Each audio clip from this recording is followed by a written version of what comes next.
We've all played a racing game at least once in our lives. It's one of the most popular and expensive video game genres of all time, and no racing game series is more popular or iconic than Mario Kart.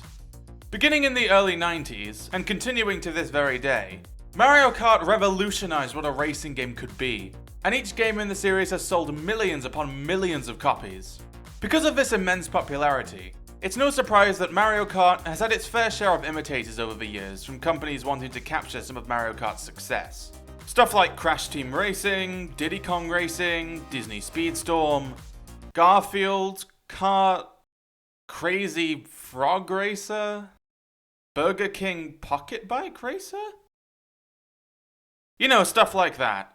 And perhaps even less surprisingly, it was only inevitable that Sonic the Hedgehog, the character created specifically to rival Mario, would eventually star in his own Mario Kart imitator. Not only that, he would end up starring in multiple of them. From Sonic Drift, to Sonic R, to Sonic Riders, these were a series of wildly different Sonic racing games designed to compete with Nintendo's flagship racing series, with only one thing being consistent across all of them. They weren't very good. That was until 2010's Sonic and Sega All-Stars Racing, a more conventional Mario Kart clone that finally broke through to critics and general audiences, and was actually well received. Naturally, Sega would go on to make multiple sequels to this game, including the most recent entry, and the subject of today's video, Sonic Racing CrossWorlds. This game was released at the tail end of 2025, and initially, I wasn't going to check it out, despite my love of the Sonic series as a whole, mostly due to the frankly insane price they charged for the full game. I mean, Jesus Christ! However, that all changed when Sega hosted a free-to-play open network beta test on August 29th, 2025, and I got the opportunity to give it a try. And to say I became addicted to it would be an understatement. I immediately fell in love with it, and was convinced enough to get the full game a few months later. And after playing it for several months, I can confidently say it's probably my favorite racing game that I've ever played, surpassing even the best the Mario Kart series has to offer. Mind you, that is an insanely high bar to cross for me. I love Mario Kart a lot, and specifically consider Mario Kart 8 Deluxe to be one of my favorite games of all time. That is how fantastic Sonic Racing CrossWorlds is. I love this game to death, and in this video, I'm going to try and explain why by breaking down each aspect of the game and describing what makes it so great. This is why I think Sonic Racing CrossWorlds is the best racing game of all time. To begin with, I think the most obvious way for me to start this video would be by talking about the actual gameplay. After all, gameplay is the most important factor when determining a game's quality. And we have quite a lot of it to cover, so ideally we should start there. And thankfully, the gameplay here is really, really good. Obviously the main thing you'll be doing in this game is racing, where you and 11 other people, or NPCs, try and speed through some tracks and get to the end as fast as possible. And these races are really fun for a lot of different reasons. For starters, the vehicles here feel great to control. The movement is smooth and precise, as is the drifting, a staple mechanic of kart races that is even better here than it normally is in most racing games, thanks to the ability to change your car's direction mid-drift, which is a really convenient feature. Tricking off of ramps also feels incredibly satisfying here. You do it by flicking the left analog stick around as many times as you can while you're mid-air to perform a series of flips and airborne turns, which in and of itself is addicting enough to give you an adrenaline rush every time you do it.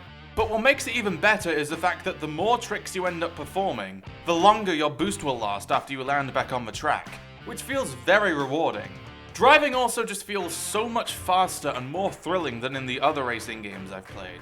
Like, it's a little difficult to describe, but I rarely ever get this sense of speed when playing Mario Kart anymore. It makes the whole experience so much more engaging and exciting. You also don't just drive on land. You can also travel on water, and even fly through the air in certain segments, with your car transforming in both instances to suit the terrain. These are really cool additions that diversify the gameplay, and traveling on water specifically is really fun. It's more or less the same as driving normally, except now you can charge up a drift even when you're not turning, and once you release it, you leap up into the air where you can perform some tricks. A really satisfying process. Flying, on the other hand, is a bit more of a mixed bag. It's certainly not awful, and I enjoy quite a few flying segments in the game, but the turning does feel a little bit clunkier, and the drift equivalent in these also feels really awkward. Still, I'm glad these extra travel modes are in the game. Additionally, like in most other kart races, players have access to a multitude of different items in races they can use to give themselves an advantage or trip up other players on NPCs. And these are, for the most part, pretty good. Most of them are admittedly very obvious stand-ins for Mario Kart items that don't function all that differently than their Nintendo counterparts.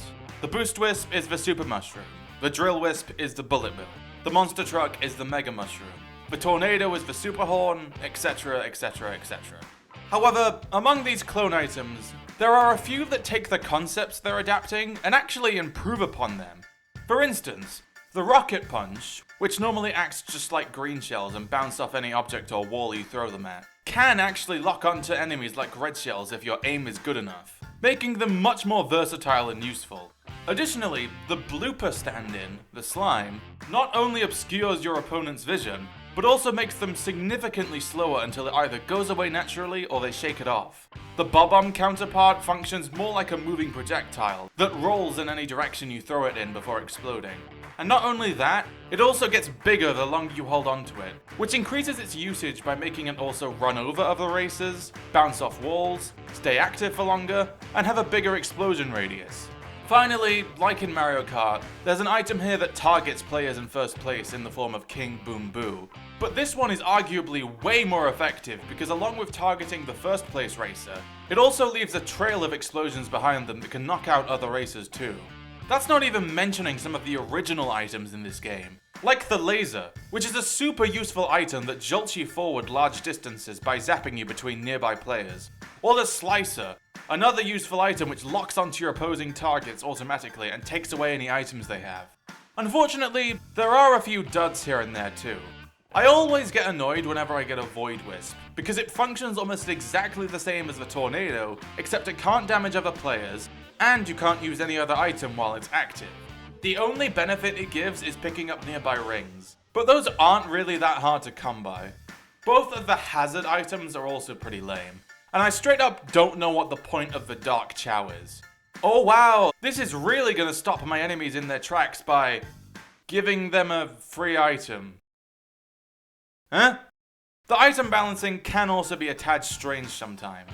It's fine in most of the early placements, but in the late placements, a lot of times you'll get something that really isn't that useful given that you're almost or are in last place.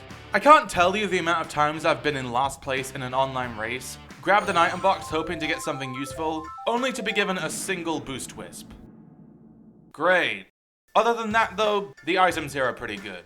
Along with item boxes, you can also find hundreds of rings scattered around the map, which increase your top speed as you collect them. This isn't a particularly new mechanic as far as kart races are concerned, but its inclusion is still nice and useful. Plus, there are a bunch of gadgets you can use to make ring collecting easier. Speaking of which, I haven't even mentioned one of my favorite aspects of the gameplay yet: the gadget system. Before each race, you can add up to 6 gadgets to your car, which modify its stats and give a player unique abilities when driving. These can include increasing tricking speed, allowing you to gain extra rings by performing certain mechanics like tricking or bumping into other cars, making the player temporarily if they perform a fully charged drift, decreasing the amount of time it takes to charge up a drift or recover from an item, and so on and so forth. I cannot exaggerate just how great of a feature these are. Not only do they make the racing experience easier, but they also add a whole new level of customization to the game. Different playstyles can be accommodated with different gadget builds, and these unique gadget builds open up new ways to win races and gain an edge over competitors. They're one of my favourite features in this game, and I hope we keep getting new gadgets added to the game in future updates. Altogether, the gameplay in Sonic Racing CrossWorlds is utterly fantastic, and what keeps me coming back to the game months after first playing. I don't think I'll ever get tired of playing these fast, exciting, and mechanically rich races that keep me on the edge of my seat. However, the gameplay is naturally not the only thing I love about this game.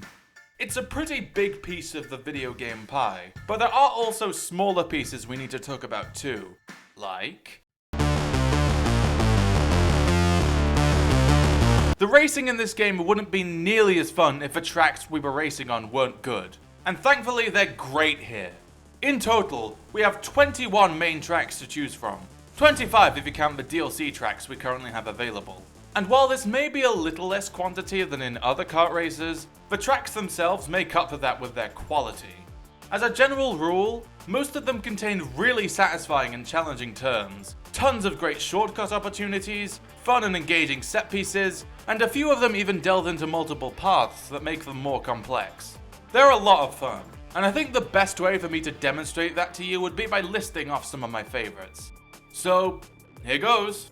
E-Stadium is a fantastic starter track that's comparable to a lot of the later tracks quality-wise, with some really great turns and shortcuts. Water Palace makes use of a lot of good turns and boost panels near the start, before ending the level off on an exciting water segment. Sand Road was initially my favourite track when I played the Open Network beta test, and this already great track gets even better once the water segment opens up in the final lap. Colourful Mall, while being an admittedly very shameful ripoff of Coconut Mall, is great, and I like how the track opens up into multiple different layers. Mystic Jungle has a killer set piece in the form of these water slides, which feel exhilarating to ride on. Wonder Museum has some of the most creative obstacles in the entire game. Ocean View has some of the best turns in the entire game. Radical Highway has tons of huge jumps and satisfying trick opportunities. Dumper Factory and Eggman Expo make for great endgame gauntlets that test the player with multiple challenging obstacles. Aqua Forest also takes place almost entirely on a water slide, and it's a blast. Kronos Island is probably the best track in the entire game, succeeding at almost everything that makes these tracks great. North Star Islands also feature a ton of unique and exciting set pieces. And finally, White Space is an amazing final track that showcases everything the game has thrown at you up until now, and revamps it all into one final race. As you can see, there are a lot of great tracks here, and even some of the ones I didn't mention are still fun to race on every now and then. Overall, it's a very good track selection that will keep you entertained for hours. Of course, not every track is great, and there are a few bad ones here and there. For instance, most of the DLC tracks that feature courses from different franchises like Mega Man or SpongeBob are pretty weak. They're all mostly flat and boring tracks that are carried hard by their visuals, with Minecraft World being the only one I kinda like. Additionally, Apatow has always bugged me ever since I first played it in the Open Network test. It mostly consists of very narrow and linear areas that aren't really that fun to race through. I'm also annoyed that this gets picked so much in online multiplayer, especially when I know for a fact that most of the people picking this are only doing so because it's based on a level from Sonic Unleashed. Don't lie to me, you guys aren't picking this track because you like the track design. You're picking this because it has a theme from a game you're nostalgic for and nothing else. Pumpkin Mansion also has a pretty annoying section towards the end, with a ton of off-road that you can easily run into, so I also don't like that track much either. But by far the worst track here is Blizzard Valley. This is the only outright awful track in the game, mainly thanks to its abundance of off-road snow that you will run into at some point, and this terrible track gimmick where extreme gusts of wind will blow you off course, making the track like hell to navigate. It sucks so much, and I always try to avoid it whenever I'm playing on my own or online. However, these occasional duds are few and far between. Like I said, most of the tracks here are really good and fun to play on, and they become even more fun once you take the CrossWorlds into account. These are the main new gimmick in Sonic Racing CrossWorlds, and in my opinion, they are a big part of a reason why this game is so fun. To briefly summarize here, unlike in other racing games where you do 3 or more laps on the same track in each race, at the end of a race's first lap in Sonic Racing CrossWorlds, the racers are transported to an entirely different track of their choosing for the second lap, before being transported back for the final lap. These tracks you get transported to are called CrossWorlds, and they can either be one of the main 25 tracks I've already mentioned, or one of the 15 exclusive CrossWorld tracks that are entirely new. Once again, I cannot exaggerate just how amazing of a feature the CrossWorlds are. For starters, they make each race much more engaging, since you aren't just racing on the same layout 3 times in a row anymore. Now you get to race on an additional track with a completely different layout alongside the one you pick, meaning your gameplay is much more varied. Furthermore, the sheer variety of CrossWorlds means that no races are almost ever alike, even if they're on the same starting track. since it's highly unlikely you'll get the same CrossWorld twice in a row. This makes each track much more replayable, as you'll always get something new out of replaying it. It also helps that a lot of the unique CrossWorlds are also really good tracks in their own right. Dinosaur Jungle, Dragon Road, Sweet Mountain, White Cave, the amazing Digital Circuit. They're all great, with some even being comparable to the quality of the main tracks. Additionally, there's also a small chance when you pick a CrossWorld that you'll be able to play your chosen track in a frenzy mode, which is basically a game modifier that'll add all kinds of stuff to the races like additional boost pads, shorter drift times, and more item boxes. These are also pretty fun, and they spice up the already spicy CrossWorlds. Altogether, the CrossWorlds add so much to the game, and it's safe to say it wouldn't be the same without them. They, along with the regular track selection, are another reason why Sonic Racing CrossWorlds is as incredible as it is. The character selection in this game has been one of the biggest topics of discussion surrounding it ever since its release. Alongside the main cast of Sonic characters you can play as, who are all basically series regulars, you can also play as a bunch of crossover characters from different series, as long as you buy their DLC, who collaborated with Sega on this game. These crossover characters give this game's character roster a unique novelty, as where else are you going to see all these characters from different franchises on one selection screen? In this one game, you can play as Sonic, other Sonic, other Sonic, Metal Sonic, Shadow, Amy Rose, Skimmed Unpasteurized Milk, Potential Man, Somebody's Fetish, Somebody Else's Fetish, R2-D2, Awesome Lesbian Couple, Evil and Intimidating Bee, Your Average Twitch Streamer, Hawk Tour, Egg Porn, I Can't See the End of the Horizon, Hatsune Miku, Joker from Persona 5, Mega Man, The Monkey, Who the Hell Even Are You, Minecraft Steve, SpongeBob, Pac-Man's a Bad Guy, and Red from Angry Birds. Just to name a few. Overall, I'd say the inclusion of these crossover characters is really cool, just due to the simple joy of seeing these characters from multiple franchises interact with each other in this way. And I think the series they chose to collaborate with were appropriate too. They're all either series that have history with Sonic, or other brands owned by either Sega or Paramount. As for the actual Sonic characters in this roster, it's hard to be disappointed by this selection since they basically got every major recurring character from the series in here. Though with that being said, it maybe would have been nice if they also included a couple of more obscure characters too. You know, characters we never really get the chance to play as otherwise. Chaos, Emerl, Infinite, Mighty, Ray, Trip, hell, even Fang the Sniper would have been a cool addition. With that being said, the selection is still really good. Alongside the characters, we also have a large series of cars to pick from when racing. Most characters get their own corresponding vehicle, and there's a couple of unique ones as well not attributed to anyone. Each of these vehicles is also assigned to one of 5 categories, which affect their stats and how they play. The characters are also assigned to these categories, but they barely affect anything, so I didn't bother mentioning that. Speed type vehicles prioritize, you guessed it, speed. Acceleration types prioritize getting the vehicle up to its top speed as fast as possible. Power types focus on being heavy, so that when they bump into other players, they'll do more damage. Handling types prioritize being easier to control and maneuver. And finally, boost types, or as I like to call them, the extreme gear category, since that's the only vehicle model in here, prioritize having more powerful boosts anytime they do a trick or a drift. This is a really great idea. Once again, it accommodates for different playstyles, and allows you to race in a range of different ways depending on the vehicle you pick, making the whole experience more interesting. My favorite type is easily the boost vehicles, as you can probably tell by my footage, but I'm also partial to speed and handling. More importantly though, the game allows you to fully customize your vehicle, and even make your own. And the customization system here is easily the best I've seen in any racing game. I mean, it just has everything. You can change the front, back, and wheels of your car to your liking with a variety of different options to choose from. Each of these parts can have multiple different colors and textures applied to them. You can decorate the car with a wide range of decals, including patterns, artwork, symbols, and even other brand logos and images. The car horn can be changed. You can even apply an aura to your car that will be visible at the start of the race or in an online lobby. There's just so many options. It's such an expansive customization system, and I often find myself spending quite a bit of time here. The level of detail put into this is very much appreciated, and I love nearly everything about it.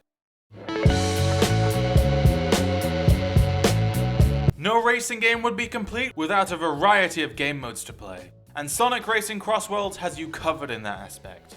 In single player, you've of course got your standard Grand Prix mode, where you play 4 tracks in a row and try to earn as many points as possible by placing well. Though it actually works a little differently in this game than in most other races.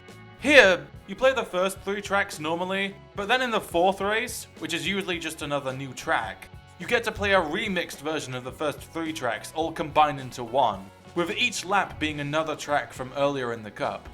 This is a really interesting and unique concept on paper, and although admittedly I would rather just get an entirely new track to play on, this is cool too. It feels like a victory lap of the entire cup you've just played on.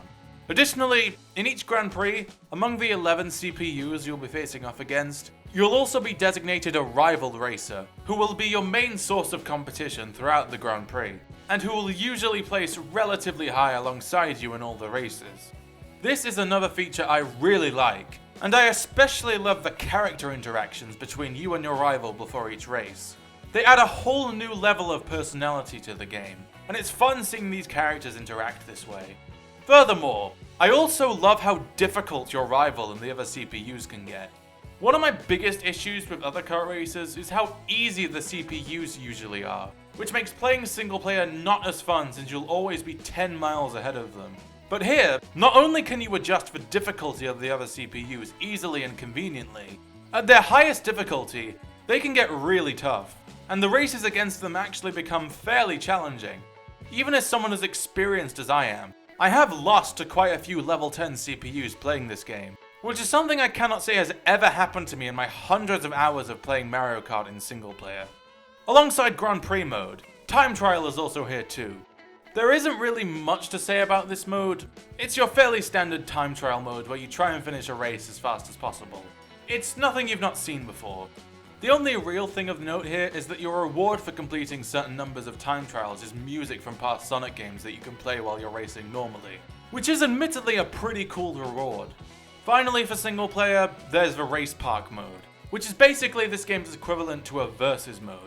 Here you can play standard races, modified races with new rules and conditions applied, and even a selection of team-based races, each with their own gimmick attached, like collect the most rings or hit the most boost panels. These are a lot of fun to do every once in a while. Once again, I really appreciate how expansive this mode is. There's so much stuff to do, and it can keep you entertained for hours. For me and a lot of other people though, the best game mode here is by far the online multiplayer.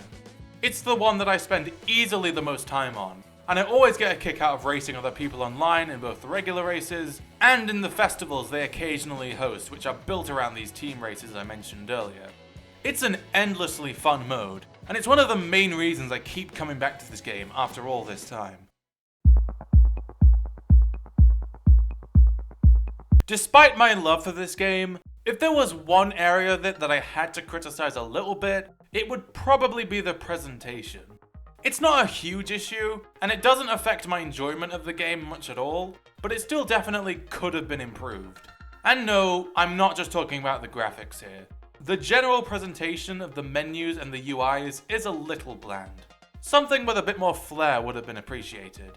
As for the graphics, I'd say overall they're fine. Most parts of the game look alright, though there are actually a few areas that I think look really good. The best looking stages include the likes of Digital Circuit, Dragon Road, E-Stadium, Holoska, Mystic Jungle, Roulette Road, Water Palace, and that one part in Pack Village where they go inside the maze, which all look great. However, there's also an equal number of areas that I think look a bit rough. Probably the biggest issue with how the game looks are the textures. A lot of them just don't look very good, and it's especially noticeable with the really flat lighting a lot of these levels have. Also, look at these Chow at the start of the race. Why do they look like that? Why are they just 2D sprites when I know for a fact you have 3D models you could have used? And also, why are they moving at 2 frames per second? Why did you do this to them? Now again, these issues with the graphics don't affect the overall game quality that much. Hell, even with its graphical issues, this game still isn't even the ugliest game released by a AAA studio last year. Good graphics aren't nearly as important to a game's quality as a lot of people think they are. But with that being said, the issues still exist, and I don't think it's that crazy to ask for a little better next time. Finally, before I wrap things up, I want to touch on the music of this game, and how much it adds to the overall experience. Although racing on its own is already exciting and adrenaline-fueled enough, it becomes even more so when listening to this absolute belter of a soundtrack. Most of the music tracks here are great, with only a few that I don't like. They feel exhilarating to listen to when tearing up the track, and they make use of a lot of different instruments that make for an electric and invigorating sound.